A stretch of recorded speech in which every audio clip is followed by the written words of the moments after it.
Hello， 大家好，我是 Chelsea， 欢迎收看 Chelsea Teaches Chinese. In today's video, Chelsea would like to share with you a few Chinese idioms that can be used to either describe someone with a narrow-minded view, or it can also be used to express the fact that there's no point to talk to someone with such a narrow worldview. Interesting enough, all these idioms have some connections with certain animals, or let's say living creatures other than the human. So you can see that even since the old days, people are already observing animals to find truth in ourselves. Let's take a look of our first idiom.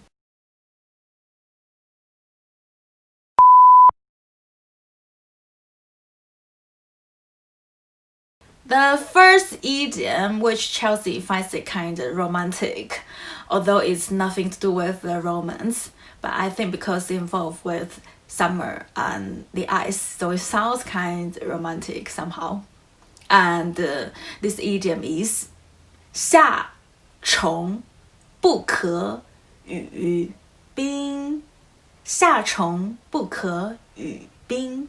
夏虫 are the insects that only lives during the summertime, so they will die before the winter comes, and they never get to find out what the winter is like. 夏虫不可语冰. There's no point to talk to a summer insect about the ice, because they've never seen it before. They won't be able to understand it. This also applies to the humans. For instance, if one's been working all their life in a second-tier city, such as my hometown, Xiamen, life would still be difficult, work would still be hard, but they probably wouldn't imagine the intensity of work in those major capital cities, such as Beijing or London or New York. Another example is that if a person who has never tried too hard in their life but can always get away with it and actually end up having a pretty decent life, there's probably no point to tell them the benefits or the nice feeling when you achieved something, when you work hard to achieve something, because they won't be able to understand it. They've never experienced it before. And if you happen to be talking to this kind of persons described in the examples, knowing that they won't show any empathy towards the subject matter, but you're still trying very hard to explain to them the benefits of working hard or the intensity of working in a capital city. At this kind of situations, Chelsea will probably advise you, 夏虫不可语冰. There's no point to talk to a summer insect about the ice. 夏虫不可语冰. 夏虫不可语冰 is more of a neutral term. It doesn't have very strong negative meanings. It's just saying that because the person you're talking to doesn't know the relevant subject that well, so there's no point to argue or to impose your opinions on them. It is more of a note to yourself rather than to call someone that you are narrow-minded. Although sometimes it is safe to use it in a sarcastic way to say to someone that because they've never done it before, they've never experienced it before, so there's no point to talk to them, they won't understand you anyway. However, this is not impolite or derogatory, it is just a bit sarcastic.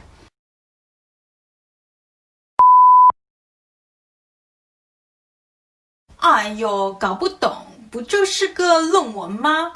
搞得这么麻烦，唉。夏虫不可语冰。The shorter version for 夏虫不可语冰 is 夏虫语冰。夏虫语冰 has the exact same meaning as 夏虫不可语冰. However, they've expressed in different ways. For 夏虫不可语冰 is saying that there's no point to talk to a summer insect about the ice. And for 夏虫语冰 is like saying that talking to you is like talking to a summer insect about the ice. Along with the 夏虫语宾, we also have 井底之蛙.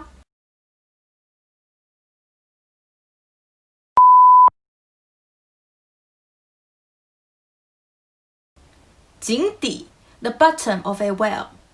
蛙, frog.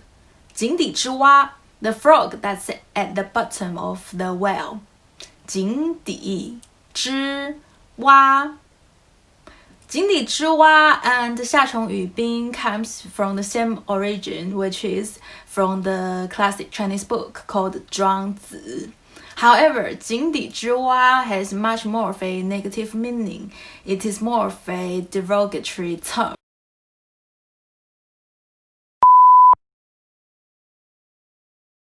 Long ago, there's a frog who has lived all his life at the bottom of a well, never attempted to jump out to see the outside world.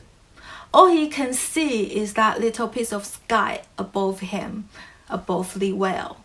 So, for all his life, he always believed that there's not much point of making the effort to jump out of the well to see the outside world, since the sky is just so small, it's not really much there to see. From this story, we can tell that the frog is very ignorant, so we tend to call someone who's equally ignorant as 井底之蛙. 井底之蛙. There are also two other idioms that's extended from 井底之蛙. The first one is 坐井观天. 坐 to sit, 井 well, 观天 to observe the sky, to watch the sky. 坐井观天, sitting at the bottom of the well to observe the sky. And it has basically the same meaning as 井底之蛙. 坐井观天. 坐井观天. The second one is 一孔之见. 孔 means whole, and 见 means view or opinion. 一孔之见, a view that is as narrow as a hole, which means that the person has a narrow view. 一孔之见. So, 井底之蛙, 坐井观天, and 一孔之见 all have the same meanings and all can be used to describe someone who's very ignorant. Another idiom with a derogatory sense is 对牛弹琴.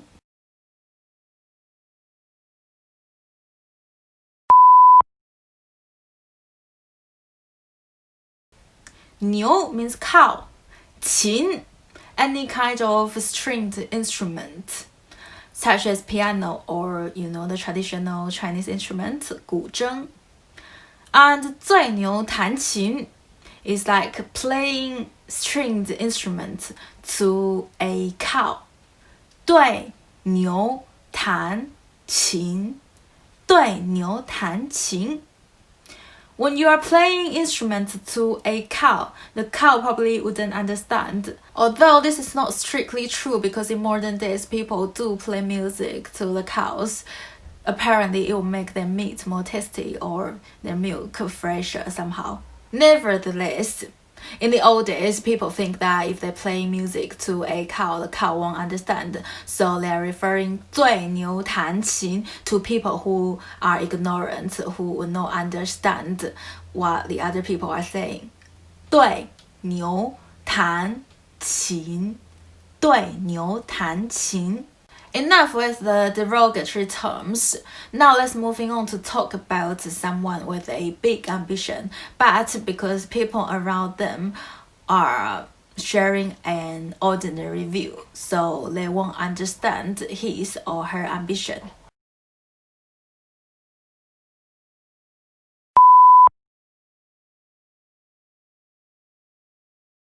Yan, swallow.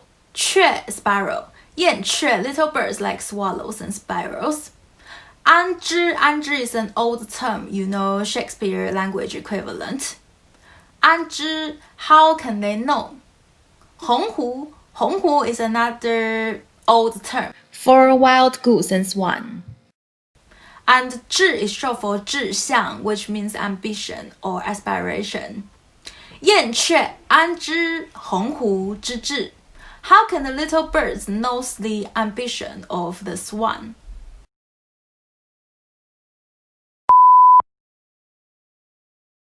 During the Qin dynasty, there's these two people who are organizing a peasant revolution. However, because the farmers around them have such an ordinary views, it took them a while to convince the farmers to join them for the revolution.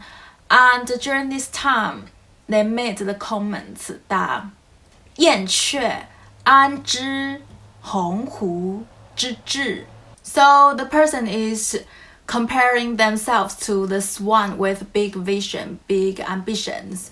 But the people around them are like small birds with an ordinary view who could not understand their ambitions.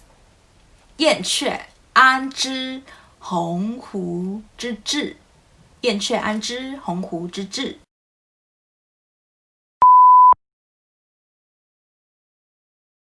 这件好看还是这件好看？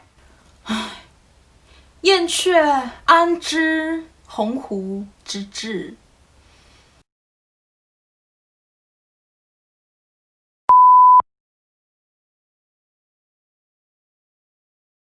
In modern days, we also have this saying, which is 贫穷限制了我的想象力。贫穷 poverty 限制了 limited 我的 my 想象力 imagination 贫穷限制了我的想象力 poverty has limited my imagination 贫穷限制了我的想象力 And this phrase is used when you've seen someone who's doing some extreme stuff that's beyond your imagination because they're so wealthy, they are able to afford to do this kind of stuff. For instance, if you've seen someone who's driving a helicopter all the way to the supermarket to get their grocery done, you can say that 贫穷限制了我的想象力 So instead of mocking other people, this time you are actually mocking yourself. And you are saying that because you are not as rich, so you have such a limited view, you cannot understand the rich people's world. 贫穷限制了我的想象力 好啦 we have come to the end of this video. I hope you find the content to be of help to you. And don't forget to 点赞 to click the like button. I will see you guys soon. 再见，拜拜。